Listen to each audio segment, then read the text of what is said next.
Hello दोस्तों, स्वागत है आपका हमारे online platform VK EDU change the way of learning पर। दोस्तों, कहते हैं कि कोई भी लक्ष्य इंसान से बड़ा नहीं होता और हारा वही जो लड़ा नहीं होता। दोस्तों, एक बार फिर से स्वागत है आपका SSC GD सन 2022 आपका एग्ज़ाम जो कि जनवरी 2023 में होने वाला है। इसके लिए बेस्ट तैयारी करने के लिए आप सभी लोग प्रतिदिन शाम को 8 बजे प्रैक्टिस सेट की सीरीज़ से जुड़ना बिल्कुल भी ना भूलें।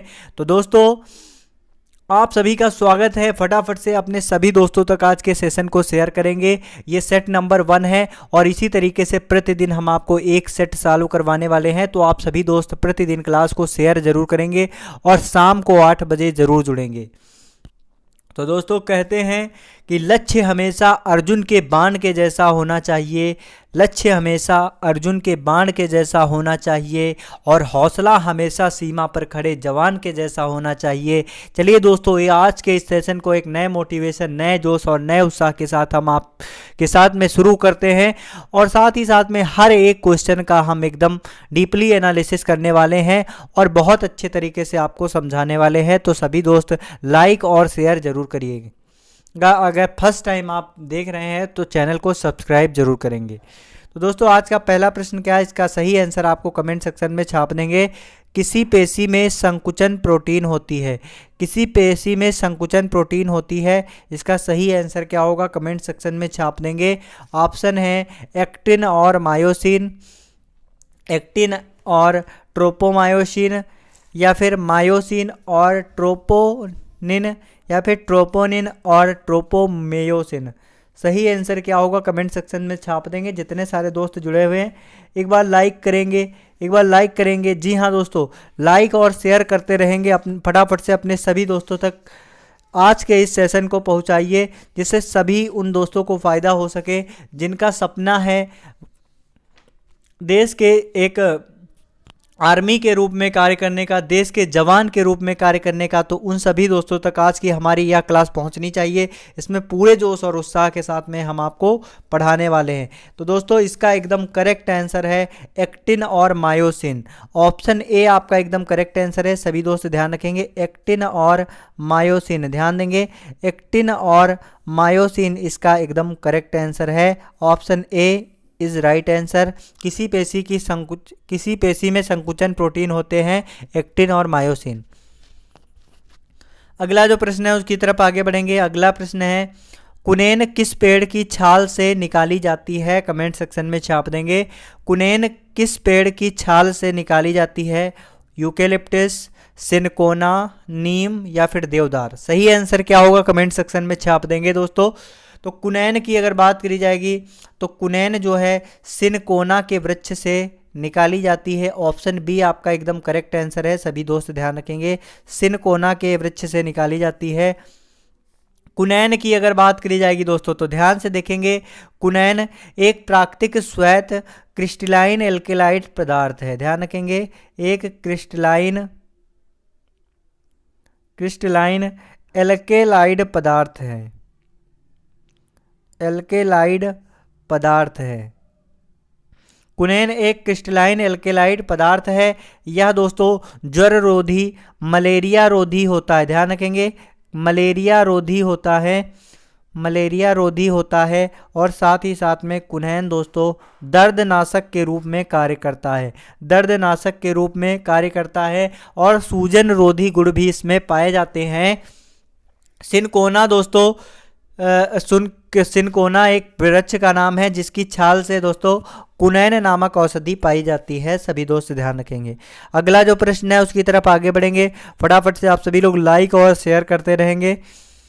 यूरेनियम के विशाल निक्षेप पाए जाते हैं, कमेंट सेक्शन में छाप देंगे। यूरेनियम के विशाल निक्षेप कहाँ पाए जाते हैं, आंध्र प्रदेश में, कर्नाटक में, केरल में या फिर तमिलनाडु में। तो दोस्तों, यूरेनियम के विशाल निक्षेप कर्नाटक में पाए जाते हैं। ऑप्शन के अकॉर्डिंग ऑप्शन बी आपका एकदम करेक्ट आंसर है। दोस्तों, अगर बात की जाएगी यूरेनियम को दोस्तों यू से, कैपिटल यू से डिनोट किया जाता है और इसका एटॉमिक नंबर कितना होता है, अगर बात की जाएगी एटॉमिक नंबर की तो 92 दोस्तों इसका एटॉमिक नंबर होता है।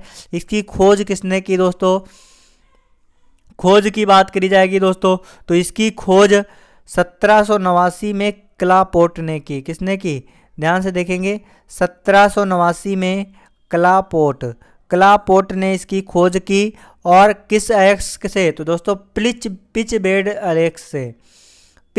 अयस्क से इसकी खोज की गई। पिच ब्लेड अयस्क से इसकी खोज की गई। सभी दोस्त ध्यान रखेंगे किसने खोज की, क्लापोर्ट ने दोस्तों पिच ब्लेड अयस्क से 1789 में इसकी खोज की। और 1896 में दोस्तों हेनरी बेकलर ने यूरेनियम में ही रेडियो एक्टिविटी की खोज की। बहुत ही इंपॉर्टेंट पॉइंट है कि रेडियो एक्टिविटी की खोज किसने की, तो रेडियो एक्टिविटी की खोज हेनरी बेकरेल ने दोस्तों यूरेनियम में की थी। यूरेनियम में ही हेनरी बेकरेल ने किसकी खोज की, रेडियो एक्टिविटी की खोज की। अगला अगर बात की जाएगी दोस्तों, भारत में यूरेनियम की खान कहाँ पर है, तो दोस्तों भारत में यूरेनियम की खान कहाँ पर है, तो दोस्तों भारत में यूरेनियम की खान की अगर बात करी जाएगी तो जादूगोड़ा में है। कहाँ पर है, जादूगोड़ा यूरेनियम की खान के लिए प्रसिद्ध स्थान है। और ये कहाँ पर पड़ता है, आंध्र प्रदेश में। कहाँ पर पड़ता है, आंध्र प्रदेश में पड़ता है। सभी दोस्त ध्यान रखेंगे। अगला जो प्रश्न है उसकी तरफ आगे बढ़ेंगे। जी हाँ दोस्तों, फटाफट से आप सभी लोग लाइक और शेयर करते रहेंगे, अपने सभी दोस्तों तक फटाफट से लाइक और शेयर करिए। अगला जो प्रश्न है, सौर ऊर्जा का कारण है, तो दोस्तों सौर ऊर्जा का कारण क्या है, संलयन अभिक्रिया, विखंडन अभिक्रिया, दहन अभिक्रिया या फिर रासायनिक अभिक्रिया। तो दोस्तों सौर ऊर्जा का कारण है संलयन अभिक्रिया। ऑप्शन ए आपका एकदम करेक्ट आंसर है। सभी दोस्त ध्यान रखेंगे, सौर ऊर्जा का कारण क्या है, संलयन अभिक्रिया। दोस्तों संलयन अभिक्रिया में क्या होता है, संलयन अभिक्रिया में दोस्तों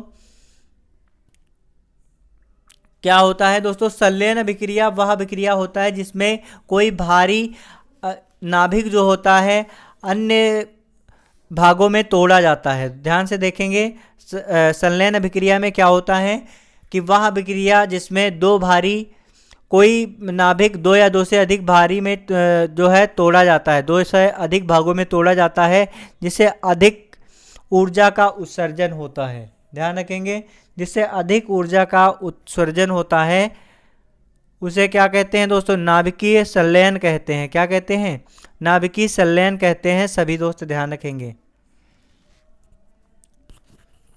तो संलयन अभिक्रिया, संलयन का अर्थ क्या होता है दोस्तों, संलयन का अर्थ होता है मिलना। क्या होता है, मिलना दोस्तों होता है। और संलयन अभिक्रिया में क्या होता है, दो भारी नाभिक, ध्यान से देखेंगे, दो नाभिक जो है, मान के चलिए दो छोटे छोटे नाभिक परस्पर मिलकर एक बड़े नाभिक का निर्माण करते हैं, एक बड़े नाभिक का निर्माण करते हैं। ये क्रिया आपकी क्या कहलाएगी, ये क्रिया आपकी नाभिकीय संलयन क्रिया कहलाती है।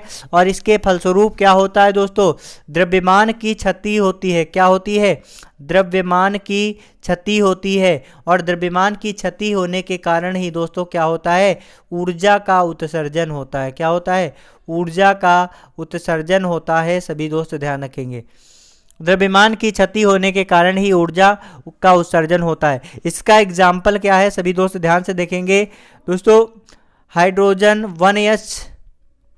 1s2 मिलकर क्या बनता है दोस्तों, 2He बनता है। क्या बनता है, 2He4। दोस्तों हाइड्रोजन के दो अणु मिलकर हीलियम का निर्माण करते हैं, और जिसमें कितने ऊर्जा जो है निकलती है, तो 17.6 माइक्रोन इलेक्ट्रॉन वोल्ट ऊर्जा जो है इससे उत्सर्जित होती है। तो सभी दोस्त ध्यान रखेंगे, सौर ऊर्जा का कारण क्या है, संलयन अभिक्रिया। अगला जो प्रश्न है उसकी तरफ आगे बढ़ेंगे। निम्नलिखित में से किस कशेरुकी में बहिर्कंकाल नहीं होता है, तो दोस्तों बहिर्कंकाल किस में नहीं होता है, एम्फीबिया में, मैमेलिया में, एवीज में या फिर कॉन्डिक्थिज में। सही आंसर क्या होगा कमेंट सेक्शन में छाप देंगे। तो दोस्तों किसमें बताएंगे सभी दोस्तों, निम्नलिखित में से किस कशेरुकी में बहिर्कंकाल नहीं होता है, तो दोस्तों बहिर्कंकाल मैमेलिया में नहीं होता। मैमेलिया अर्थात स्तनीय वर्ग। दोस्तों मैमेलिया की अगर बात करी जाएगी तो मैमेलिया किस शब्द से बनी है, मैमी शब्द से बना है। मैमेलिया किस शब्द से बना है, मैमी शब्द से बना हुआ है। यह एक दोस्तों ग्रीक शब्द है। किस भाषा का शब्द है, ग्रीक भाषा का शब्द है। सभी दोस्त ध्यान रखेंगे, ग्रीक भाषा का शब्द है और जिसका अर्थ क्या है, मैमेई ग्रांड है। क्या है, मैमी ग्लैंड इसका अर्थ है, मैमी ग्लैंड अर्थ है जिसका अर्थ होता है हिंदी में स्तन ग्रंथि दोस्तों, स्तन ग्रंथि, स्तन ग्रंथि दोस्तों। तो मैमिलिया दोस्तों है इसका एकदम करेक्ट आंसर। सभी दोस्त ध्यान रखेंगे किस कशेरुकी में बहिर्कंकाल नहीं होता, मैमिलिया तथा स्तनधारी जो है वर्ग है इसमें जो है कंकाल नहीं पाया जाता है, बहिर्कंकाल नहीं पाया जाता है दोस्तों। इसे सिनेजोइक काल कहते हैं। मैमेलिया जो जिस एज में थे दोस्तों, मैमेलिया या फिर स्तनी वर्ग के लोग जिसमें थे, एज ऑफ मैमल्स जिसे कहते हैं, इसे दोस्तों सिनेजोइक काल कहते हैं। क्या कहते हैं? सिनोजोइक काल, सिनोजोइक काल दोस्तों कहते हैं। सभी दोस्त ध्यान रखेंगे सिनोजोइक काल एज ऑफ मैमल्स कहा जाता है, एज ऑफ मैमल्स कहा जाता है। अगला जो प्रश्न है उसकी तरफ आगे बढ़ेंगे। आर्य पूर्वों के साथ अपने संघर्ष में सफल रहे क्योंकि, इसका सही आंसर क्या होगा कमेंट सेक्शन में छाप देंगे। आर्य पूर्वों के साथ अपने संघर्षों में सफल रहे क्योंकि उन्होंने बड़े पैमाने पर हथियारों का प्रयोग किया। ऑप्शन बी है वे अधिक लंबे और बलवान थे। ऑप्शन सी है वे एक उन्नत शहरी संस्कृत के थे। या फिर डी है उन्होंने घोड़ों द्वारा चलाए जा रहे रथों का प्रयोग किया। तो दोस्तों अगर बात की जाएगी आर्य पूर्वों के साथ अपने संघर्षों में सफल रहे क्योंकि दोस्तों उन्होंने घोड़ों द्वारा चलाए जा रहे रथों का प्रयोग किया था, इसलिए वे अपने संघर्षों में सफल रहे। ऑप्शन डी आपका एकदम करेक्ट आंसर है। सभी दोस्त ध्यान रखेंगे। फटाफट से आप सभी लोग आज के सेशन को लाइक करेंगे और साथ ही साथ में शेयर करेंगे। अगला जो प्रश्न है, गीत गोविंद के लेखक कौन थे कमेंट सेक्शन में छाप देंगे। गीत गोविंद के लेखक कौन थे कमेंट सेक्शन में छाप देंगे। जयदेव, कल्हड़, कालिदास या फिर राजा राव।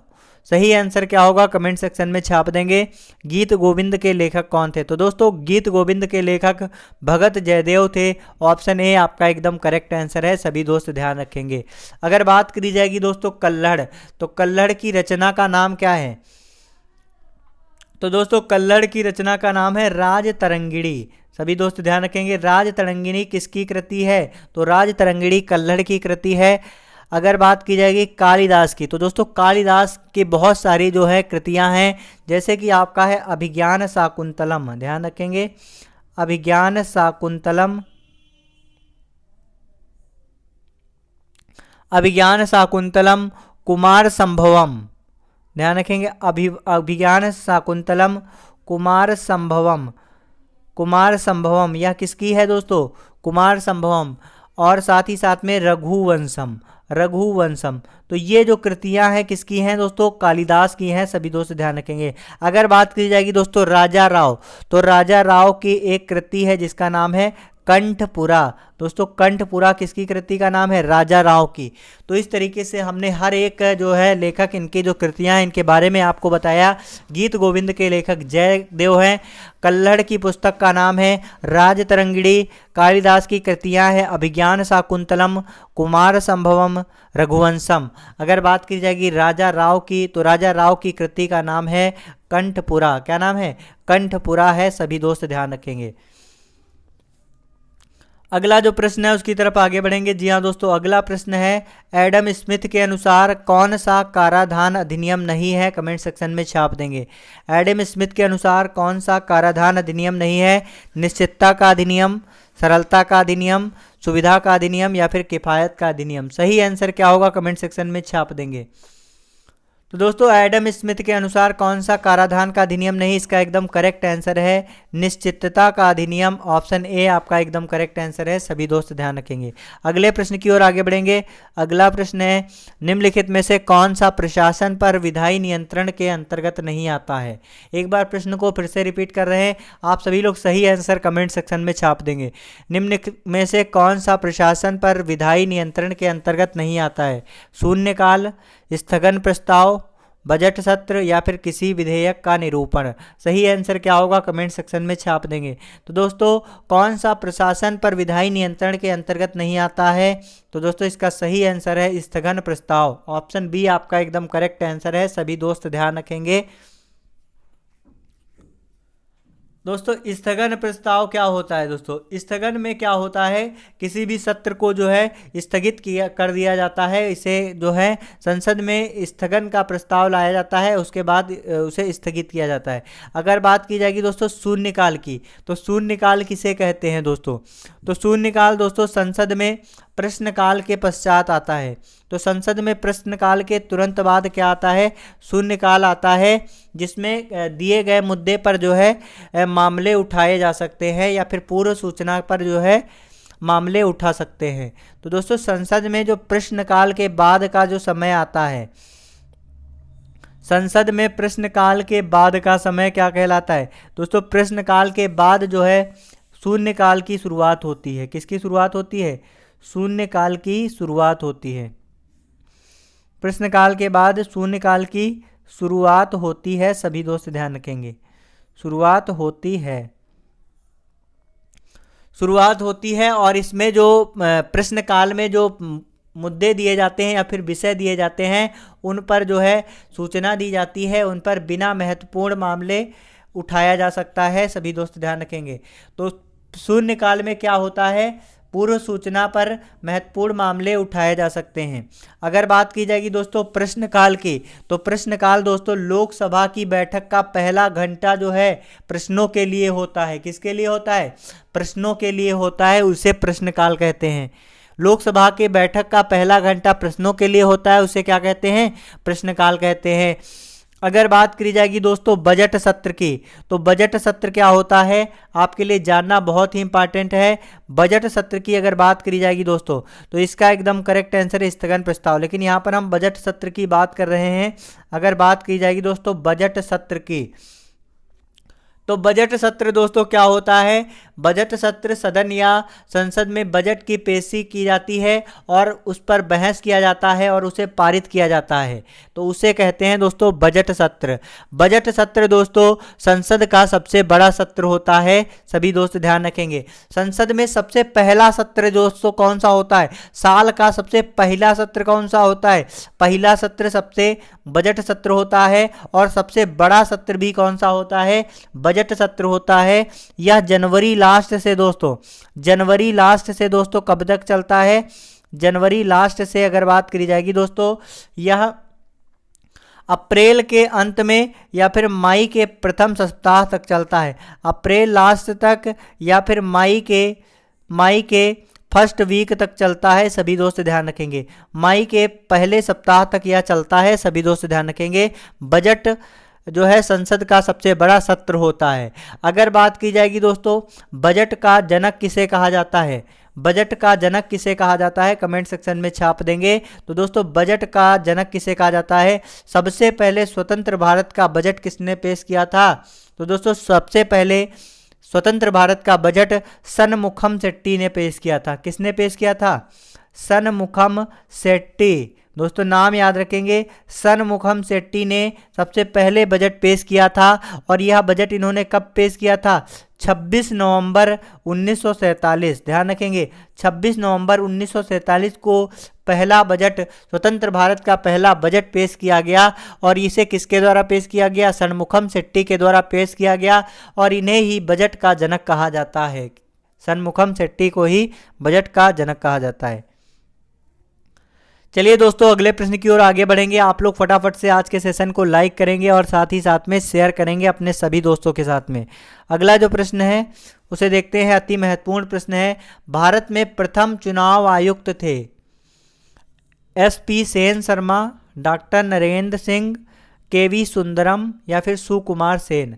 तो दोस्तों अगर बात करी जाएगी मुख्य चुनाव आयुक्त या फिर प्रथम चुनाव आयुक्त कौन थे, तो इसका एकदम करेक्ट आंसर है सुकुमार सेन। तो दोस्तों अगर बात की जाएगी चुनाव आयुक्त की या फिर मुख्य चुनाव आयुक्त की, तो ध्यान से देखेंगे सभी दोस्त। अगर बात की जाएगी चुनाव आयुक्त की, तो चुनाव आयुक्त का दोस्तों नामांकनकर्ता कौन होता है? भारत सरकार।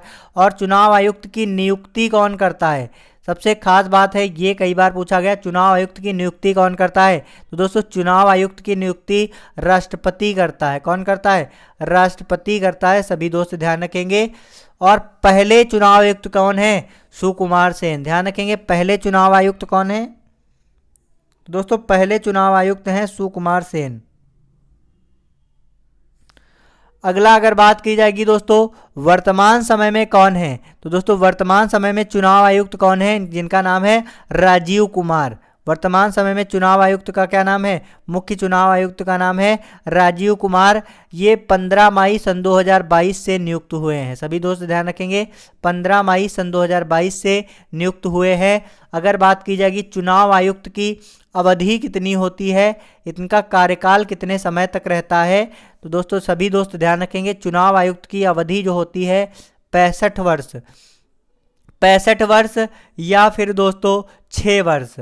ध्यान रखेंगे 65 वर्ष या फिर 6 वर्ष, जो भी पहले पूरा होता है वही इसकी अवधि होती है। अगर बात की जाएगी दोस्तों पहली महिला चुनाव आयुक्त कौन रही है, कमेंट सेक्शन में छाप देंगे दोस्तों। तो अगर बात की जाएगी पहली महिला चुनाव आयुक्त, पहली महिला चुनाव आयुक्त कौन रही है, तो दोस्तों पहली महिला चुनाव आयुक्त की अगर बात की जाएगी तो पहली महिला चुनाव आयुक्त रही हैं वी.एस. रमा देवी। नाम याद रखेंगे, वी.एस. रमा देवी, वी.एस. रमा देवी। तो यहाँ पर दोस्तों हम लोगों ने क्या देखा, पहले चुनाव आयुक्त कौन थे, सुकुमार सेन। अगर बात की जाएगी मुख्य चुनाव आयुक्त का नामांकन करता कौन होता है, तो भारत सरकार दोस्तों मुख्य चुनाव आयुक्त का नामांकन करता होता है। इसकी नियुक्ति कौन करता है, तो राष्ट्रपति के द्वारा चुनाव आयुक्त की नियुक्ति होती है। पहले चुनाव आयुक्त सुकुमार सेन थे। अगर बात की जाएगी वर्तमान समय में कौन है, तो दोस्तों वर्तमान समय में चुनाव आयुक्त राजीव कुमार हैं। इनकी नियुक्ति 15 मई सन 2022 को हुई, अभी हाल ही में। अगर बात की जाएगी चुनाव आयुक्त की अवधि कितना होता है या फिर कार्यकाल कितने समय का होता है दोस्तों, तो चुनाव आयुक्त का कार्यकाल 6 वर्ष या फिर 65 वर्ष की आयु जो भी पहले पूर्ण होता है वही इनका जो है कार्यकाल होता है। अगर बात की जाएगी पहली महिला चुनाव आयुक्त कौन रही है, तो पहली महिला चुनाव आयुक्त वी.एस. रमा देवी। नाम याद रखेंगे, वी.एस. रमा देवी। तो आप सभी को अगर सेशन में एकदम मज़ा आ रहा है तो आज के सेशन को लाइक और साथ ही साथ में अपने सभी दोस्तों तक शेयर जरूर करेंगे, क्योंकि आपके एक लाइक और आपके एक सब्सक्रिप्शन से हमें मोटिवेशन मिलता है दोस्तों। आपको बेस्ट तरीके से तैयारी करवाने वाले हैं और आप लोग अपने हौसले और अपने जुनून के साथ में हमारे साथ जुटकर बहुत ही अच्छा स्कोर करने वाले हैं अपने एग्ज़ाम में। तो सभी दोस्त एक बार लाइक और शेयर जरूर करेंगे। तो अगला जो प्रश्न है उसकी तरफ आगे बढ़ेंगे। अगला प्रश्न है, बुकर पुरस्कार 2008 जीतने वाले उपन्यास व्हाइट टाइगर के लेखक कौन है, कमेंट सेक्शन में छाप देंगे। एक बार पुनः क्वेश्चन को रिपीट कर रहे हैं, बुकर पुरस्कार 2008 जीतने वाले उपन्यास व्हाइट टाइगर का लेखक है अरुंधति राय, वी.एस. नायपाल, किरण देसाई या फिर अरविंद अदिगा। तो सही आंसर क्या होगा, कमेंट सेक्शन में छाप देंगे। तो दोस्तों अगर बात की जाएगी बुकर पुरस्कार 2008 जीतने वाले उपन्यास व्हाइट टाइगर के लेखक कौन है, तो दोस्तों इसका एकदम करेक्ट आंसर है वी.एस. नायपाल। वी.एस. नायपाल, ऑप्शन बी आपका एकदम करेक्ट आंसर है। सभी दोस्त ध्यान रखेंगे। अगर बात करी जाएगी इन्हें कौन सा सम्मान मिला, तो मैन बुकर सम्मान मिला। वी.एस. नायपाल की अगर बात करी जाएगी तो ये पहले भारतीय मूल के व्यक्ति हैं। ध्यान रखेंगे, पहले भारतीय मूल के व्यक्ति हैं जिन्हें दोस्तों कौन सा सम्मान मिला, नोबेल पुरस्कार मिला है। पहले भारतीय मूल के व्यक्ति जिन्हें नोबेल पुरस्कार मिला कौन है, तो पहले भारतीय मूल के व्यक्ति जिन्हें नोबेल पुरस्कार मिला इनका नाम है वी.एस. नायपाल। वी.एस. नायपाल हैं, सभी दोस्त ध्यान रखेंगे, वी.एस. नायपाल। अगर बात की जाएगी इसका एकदम करेक्ट आंसर क्या होगा, तो इसका एकदम करेक्ट आंसर है दोस्तों, इसका एकदम करेक्ट आंसर अरविंद अदिगा है। बुकर सम्मान व्हाइट टाइगर के लेखक कौन है, अरविंद अडिगा। सभी दोस्त ध्यान रखेंगे। यहाँ पर दोस्तों वी.एस. नायपाल की अगर बात करी जाएगी तो सभी दोस्त थोड़ा सा ध्यान देंगे। यहाँ पे वी.एस. नायपाल की अगर बात करी जाएगी तो इनका जो उपन्यास है, क्या नाम है इसका, अ फ्री स्टेट। अ फ्री स्टेट इनके उपन्यास का नाम है। अगर बात की जाएगी व्हाइट टाइगर, तो दोस्तों white tiger Aravind Adiga. A free state इनके उपन्यास का नाम है। और दोस्तों इन्हें मैन बुकर सम्मान प्राप्त हुआ। साथ ही साथ में इन्हें दोस्तों ये पहले भारतीय मूल के व्यक्ति हैं जिन्हें जो है नोबेल पुरस्कार मिला। सभी दोस्त ध्यान रखेंगे। अरविंद अदिगा की पुस्तक का नाम है व्हाइट टाइगर। वी.एस. नायपाल की पुस्तक का नाम क्या है, अ फ्री स्टेट। अगर बात की जाएगी दोस्तों अरुंधति राय, अरुंधति राय की पुस्तक का क्या नाम है, तो दोस्तों अरुंधति राय की पुस्तक का नाम है the god of small thing. ध्यान रखेंगे, the god of small thing, the god of small thing, small thing, the god of small thing किसका उपन्यास है दोस्तों? The god of small thing Arundhati Roy का उपन्यास है। अगर बात की जाएगी किरण देसाई, तो दोस्तों किरण देसाई का जो उपन्यास है इनका, इसका नाम है the intelligence of loss, the intelligence, यहाँ पर ध्यान रखेंगे इनका उपन्यास का नाम क्या है? द इनहेरिटेंस, ध्यान रखेंगे the inheritance of loss, the inheritance of loss इनके उपन्यास का नाम है, द इनहेरिटेंस ऑफ लॉस इनके उपन्यास का नाम है, सभी दोस्त ध्यान रखेंगे। तो Aravind Adiga the white tiger इनके पुस्तक का नाम है, Arundhati Roy the god of small thing, V S. Naipaul a free state और Kiran Desai the inheritance of loss. ये सभी हैं, ये सभी जो लेखक हैं इनको दोस्तों बुकर सम्मान प्राप्त हुआ है, सभी दोस्त ध्यान रखेंगे इन सभी लेखकों को बुकर सम्मान प्राप्त हुआ है। अगला जो प्रश्न है उसकी तरफ आगे बढ़ेंगे। निम्नलिखित में से किस समाचार पत्र का संपादन महात्मा गांधी जी ने किया है? कमेंट सेक्शन में छाप देंगे। निम्न में से किस समाचार पत्र का संपादन महात्मा गांधी जी ने किया है? नवजीवन, गुजरात टाइम्स, मराठा या फिर जनसत्ता। तो दोस्तों इसका एकदम करेक्ट आंसर क्या है? कमेंट सेक्शन में छाप देंगे। तो दोस्तों महात्मा गांधी जी के द्वारा किस समाचार पत्र का संपादन किया गया है? इसका एकदम करेक्ट आंसर है जनसत्ता। दोस्तों नवजीवन पत्रिका की अगर बात की जाएगी, नवजीवन पत्रिका या फिर समाचार पत्र का संपादन किसने किया? तो दोस्तों इसका संपादन जफर आगा ने किया। किसने किया? जफर आगा ने किया। अगर बात की जाएगी दोस्तों मराठा तथा केसरी, मराठा और एक और है मराठा और केसरी, दोस्तों मराठा और केसरी समाचार पत्रिका का संपादन किसने किया दोस्तों? बाल गंगाधर तिलक ने। किसने? बाल गंगाधर तिलक ने दोस्तों इसका संपादन किया, सभी दोस्त ध्यान रखेंगे। अगला जो प्रश्न है उसकी तरफ आगे बढ़ेंगे। अगला प्रश्न है सी समुद्रम किस नदी के द्वारा बनाया गया द्वीप है? कमेंट सेक्शन में छाप देंगे। सी समुद्रम किस नदी के द्वारा बनाया गया द्वीप है? गंगा, गोदावरी, कृष्णा या फिर कावेरी। तो दोस्तों अगर बात की जाएगी सी समुद्रम किस नदी के द्वारा बनाया गया द्वीप है, तो इसका एकदम करेक्ट आंसर है गंगा। ऑप्शन ए आपका एकदम करेक्ट आंसर है, सभी दोस्त ध्यान रखेंगे। आप लोग फटाफट से आज के सेशन को लाइक करेंगे, साथ ही साथ में शेयर करेंगे। अगला जो प्रश्न है उसकी तरफ आगे बढ़ेंगे। तीव्र सीमा विषाक्तन को क्या कहते हैं दोस्तों? तीव्र सीमा विषाक्तन को क्या कहते हैं? तो दोस्तों तीव्र सीमा विषाक्तन को बाइसिनोसिसी भी कहते हैं। क्या कहते हैं? बाइसिनोसिसी भी कहते हैं। अगला जो प्रश्न है उसकी तरफ आगे बढ़ेंगे। अगला प्रश्न है इस समय भारत का सबसे बड़ा तेल शोधक कारखाना निम्नलिखित में से कौन सा है? तो दोस्तों इस समय भारत का सबसे बड़ा तेल शोधक कारखाने की अगर बात करी जाएगी तो इस समय दोस्तों भारत का सबसे बड़ा तेल शोधक कारखाना कौन सा है?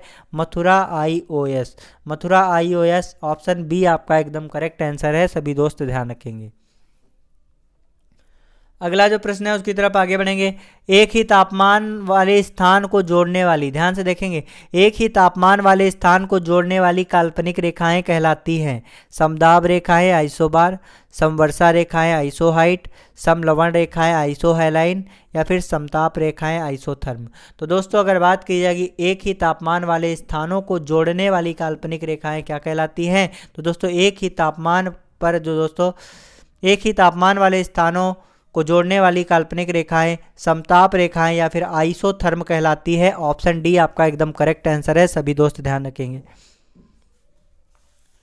अगला जो प्रश्न है उसकी तरफ आगे बढ़ेंगे। अगला प्रश्न है सस्यावर्तन मदद करता है। दोस्तों सस्यावर्तन किसमें मदद करता है बताएंगे?